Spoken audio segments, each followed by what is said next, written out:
Hello ನಮಸ್ಕಾರ ಸ್ನೇಹಿತರೆ, ನಾನು ನಿಮ್ಮ ಬದುಕಿನ ಪಯಣ ಮಹೇಶ್ ಮಾಡುವಂಥ ಅನಂತ ನಮಸ್ಕಾರಗಳು. ಸ್ನೇಹಿತರೆ, ಇವತ್ತು ರೇಷನ್ ಕಾರ್ಡ್ಗೆ ಅಷ್ಟೊಂದು ಪ್ರಾಮುಖ್ಯತೆ ಯಾಕೆ ಅಂತ ನೋಡೋದಾದರೆ, ಸರ್ಕಾರದಿಂದ ಬರುವಂಥ 5 ಗ್ಯಾರಂಟಿಗಳು ಅದನ್ನು ಪಡ್ಕೊಳ್ಬೇಕಂದ್ರೆ ರೇಷನ್ ಕಾರ್ಡು ಬಹಳ ಮುಖ್ಯವಾದ ಅಸ್ತ್ರ. ಈ ರೇಷನ್ ಕಾರ್ಡ್ ಇಲ್ಲಾಂದರೆ ಗೃಹಲಕ್ಷ್ಮಿ ಹಣ ಕೂಡ ಬರೋದಿಲ್ಲ, ಜೊತೆಗೆ ಇನ್ನೂ ಕೆಲವೊಂದು ಸವಲತ್ತು ಕೂಡ ನಿಮಗೆ ಸಿಗೋದಿಲ್ಲ. ಆದ್ದರಿಂದಲೇ ಹೊಸ ರೇಷನ್ ಕಾರ್ಡ್ಗೆ ಅರ್ಜಿ ಹಾಕೋದಕ್ಕೆ ಪ್ರತಿಯೊಂದು ಜನ ಕಾಯ್ತಾ ಇದ್ದಾರೆ, ಜೊತೆಗೆ ತಿದ್ದುಪಡಿ ಕೂಡ ಕಾಯ್ತಾ ಇದ್ದಾರೆ. ಯಾಕೆಂದರೆ ಯಜಮಾನಿಯ ಸ್ಥಾನದಲ್ಲಿ ಇರಿಸಿ ಆ ಗೃಹಲಕ್ಷ್ಮಿ ಅರ್ಜಿ ಹಾಕಿ ಪ್ರತಿ ತಿಂಗಳು 2,000 ರೂಪಾಯಿನ ತಗೋಬೇಕು ಅನ್ನೋ ಆಸೆ ಕೂಡ ಅದೆಷ್ಟೋ ಜನದಲ್ಲಿ ಇದೆ. ಆದರೆ ಸರ್ಕಾರದವ್ರು ಮಾತ್ರ ಯಾವುದೇ ಕಾರಣ ಈ ಗೃಹಲಕ್ಷ್ಮಿಗೋಸ್ಕರ ಅಥವಾ ಬೇರೆ ಯಾವ್ಯಾವ ಕಾರಣಗಳಿಂದಲೂ ಗೊತ್ತಿಲ್ಲ, ಆದರೆ ಹೊಸ ರೇಷನ್ ಕಾರ್ಡ್ ಮಾತ್ರ ಸದ್ಯಕ್ಕೆ ಬಿಡ್ತಾ ಇಲ್ಲ. ಜೊತೆಗೆ ಈ ಜೂನ್ ತಿಂಗಳಲ್ಲಿ ಏನಾದರೂ ಬಿಡ್ತಾರೆ ಅನ್ನೋ ಒಂದು ನಿರೀಕ್ಷೆ ಕೂಡ ಪ್ರತಿಯೊಬ್ಬರಲ್ಲಿ ಇತ್ತು. ಆದರೆ ಸದ್ಯ ಇದರ ಬಗ್ಗೆ ಹೊಸ ಅಪ್ಡೇಟ್ ಇದೆ, ಅದ್ರ ಬಗ್ಗೆ ನಾನು ಚರ್ಚೆ ಮಾಡ್ತೀನಿ. ಯಾರೆಲ್ಲ ಹೊಸಬ್ರಾಗಿ ವಿಡಿಯೋ ನೋಡ್ತಾ ಇದ್ದೀರೋ ದಯವಿಟ್ಟು ಸಬ್ಸ್ಕ್ರೈಬ್ ಮಾಡಿಕೊಂಡು ಪಕ್ಕದಲ್ಲಿರೋ ಬೆಲ್ಲೈಕನ್ನ ಆನ್ ಮಾಡಿ, ವಿಡಿಯೋ ಇಷ್ಟ ಆದರೆ ಲೈಕ್ ಮಾಡಿ.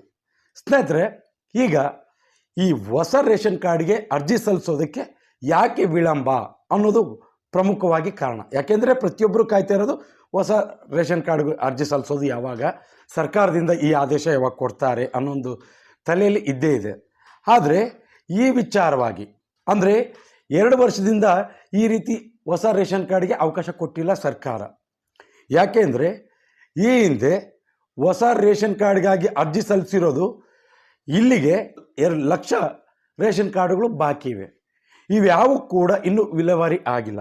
ಇದು ಕೂಡ ಪ್ರಮುಖ ಕಾರಣ ಹೊಸ ರೇಷನ್ ಕಾರ್ಡ್ಗೆ ಕೊಡದೇ ಇರೋದಕ್ಕೆ.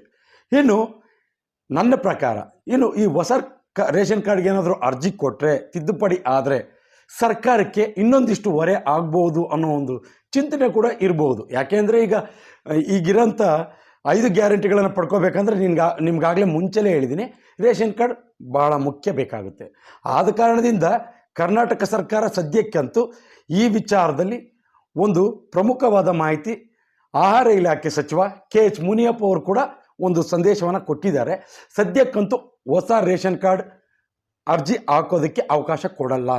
ಯಾಕೆಂದರೆ ಈ ಹಿಂದೆ ಹಾಕಿರುವಂಥ ಅರ್ಜಿಗಳನ್ನು ವಿಲೇವಾರಿ ಮಾಡಿದ ಆ ಕ್ಷಣ ನಿಮಗೆ ಹೊಸ ಅರ್ಜಿಯನ್ನು ಹಾಕುವುದಕ್ಕೆ ಒಂದು ಅವಕಾಶ ಕೊಡ್ತೀವಿ ಅನ್ನೋ ಒಂದು ಸದ್ಯ ಮಾಹಿತಿ ಕೊಡ್ತಾ ಇದ್ದಾರೆ. ಸದ್ಯ ಈ ಹೊಸ ರೇಷನ್ ಕಾರ್ಡ್ ಅರ್ಜಿ ಹಾಕೋದಕ್ಕೆ ಯಾವಾಗ ಕೊಡ್ಬೋದು ಅನ್ನೋದೊಂದಿಷ್ಟು ಮಾಹಿತಿ ಕಲೆ ಹಾಕೋದಾದರೆ, ಈ ಜೂನ್ ತಿಂಗಳು ಅಂತ್ಯದಲ್ಲಿ ಅಥವಾ ಮುಂದಿನ ತಿಂಗಳು ನಿಮಗೆ ಅರ್ಜಿ ಹಾಕೋದಕ್ಕೆ ಅವಕಾಶ ಕೊಡ್ಬೋದು.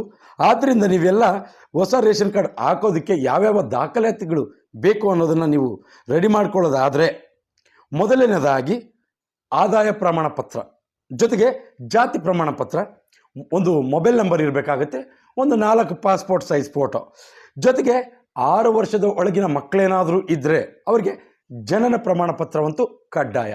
ಅದ್ರ ಮೇಲ್ಪಟ್ಟಿದ್ರೆ ಇದ್ರ ಬಗ್ಗೆ ತಲೆ ಕೆಡಿಸ್ಕೊಳ್ಳೋ ಅಗತ್ಯ ಇಲ್ಲ, ರೇಷನ್ ಕಾರ್ಡ್ಗೆ ಅರ್ಜಿ ಸಲ್ಲಿಸ್ಬೋದು. ಇನ್ನು ಈ ತಿಂಗಳು ಅಂತ್ಯದಲ್ಲಂತೂ ನಿಮಗೆ ಅವಕಾಶ ಕೊಡ್ಬೋದು.